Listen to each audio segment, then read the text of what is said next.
All right, Vegas Diaries. I am here at the Paris Hotel, and I wasn't even supposed to be here on this trip.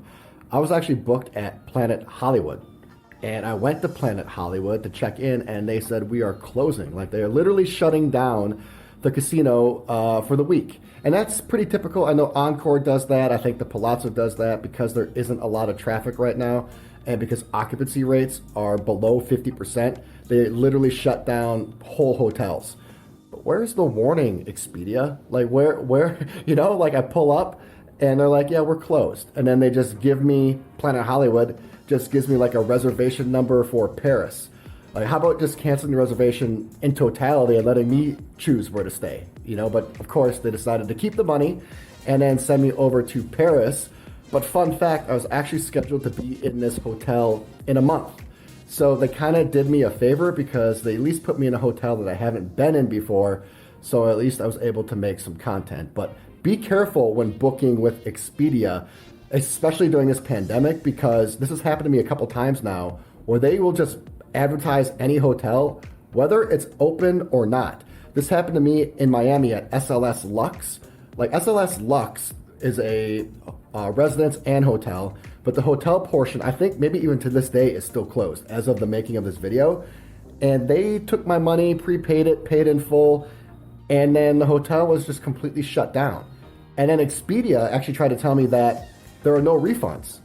And I'm okay with no refunds if it's my fault, but if you can't deliver a product or a service, if you fail to deliver on that, then yeah, of course there are refunds. So I had to speak to a manager and get my money back in that instance. And in this instance, I just booked Sunday through Wednesday, 3 days, of course, my 3-day Vegas jaunt. I get here yesterday on Sunday, and they're like, you're checking in? And they go for one night. I said, well, why'd I be checking in for one night? Because they're like, yeah, we're closing on Tuesday. It's just a little disjointed. I don't blame Planet Hollywood. I think if I would have booked direct with them, I could have been probably saved that experience. But I do like to use Expedia when I book outside the Marriott ecosystem, because I just get to have more variety of the hotels I choose. I don't like I'm okay booking direct with Marriott because that's like where the overwhelming majority of my stays are. But if I just want to do a random hotel here or there, I don't want to go on to like their website and book direct. I'd rather like pool all my resources and gain Expedia points. So if there is a better option than Expedia, somebody let me know. I just use Expedia because I used to book my employees cheap hotel rooms on there, and of course book myself the good ones at Marriott.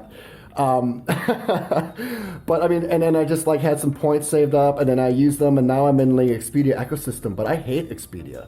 So if someone has a better option than Expedia, with you get the points, you have a wide range of hotels to choose from, let me know, because I would like to probably switch away from that platform. All right, that's my morning check-in. Yesterday was my first full day and night here on the campus, and I don't know how I feel about it. I'm 50-50, I'm ambivalent, so I'm just gonna go explore more today, and I'll check in later and let you know how I feel. Do you know what time it is? It's relapse time. What is it about Vegas that makes you do compulsive and impulsive things? I haven't had any caffeine for weeks, 3 weeks. I've been really good. And my mini bar is non-existent. There isn't anything in there. I'm not able to go in and just grab a Coca-Cola in the morning, which I love to do. And by the way, has anyone looked at the prices of the mini bar Fiji waters and Coca-Colas lately? Because I just had to look because my bill was so astronomical on my last stays. So I kid you not.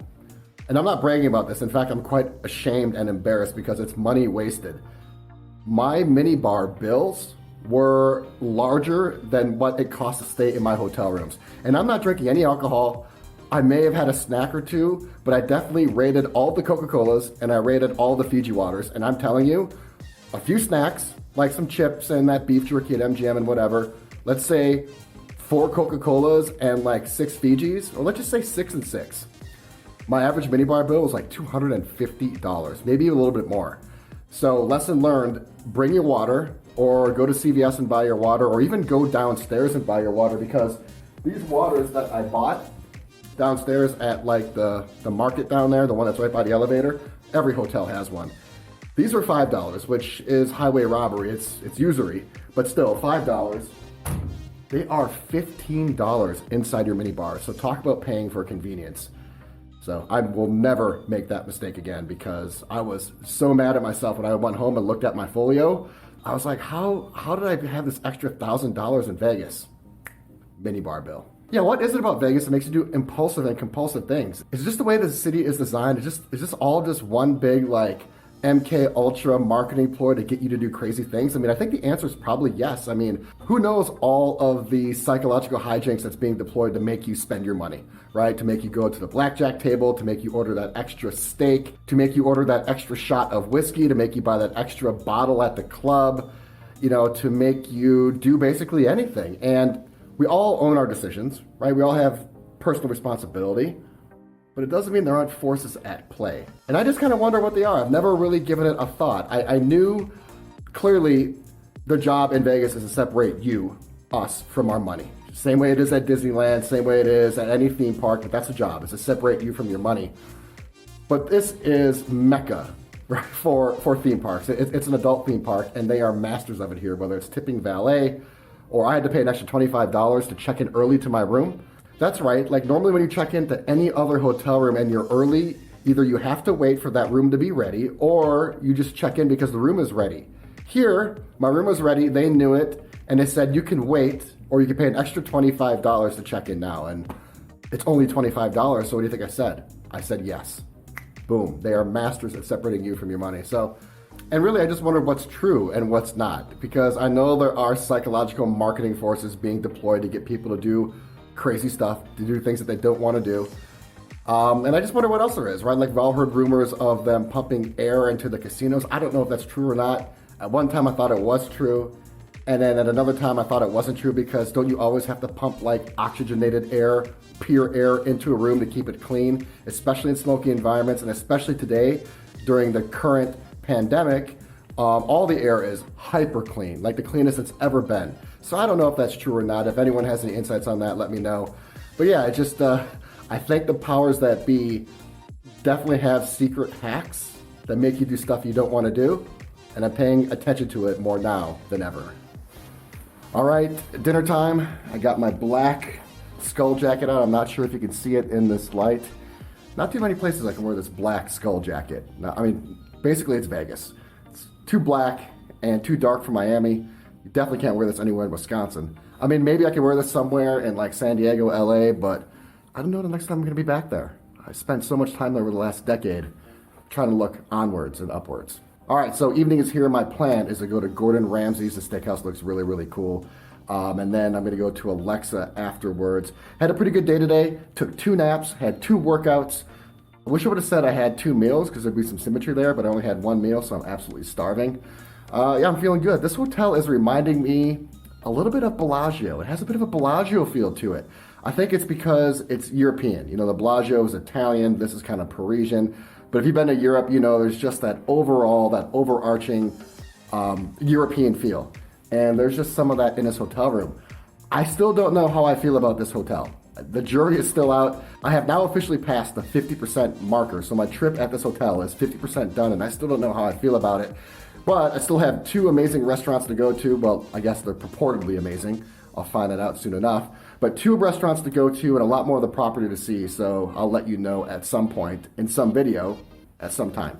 Oh, and by the way, that Pepsi, that Relapse Pepsi was a huge mistake. Never have a fully leaded Pepsi. I mean, I should have eased into it. Maybe like a non-caffeinated Pepsi, at least maybe a Pepsi Zero or a Diet Pepsi, but never go full-blown Pepsi after 3 weeks of sobriety from caffeine, because I'm feeling it. Like, I just feel like the chemicals inside me, I feel off because of the caffeine.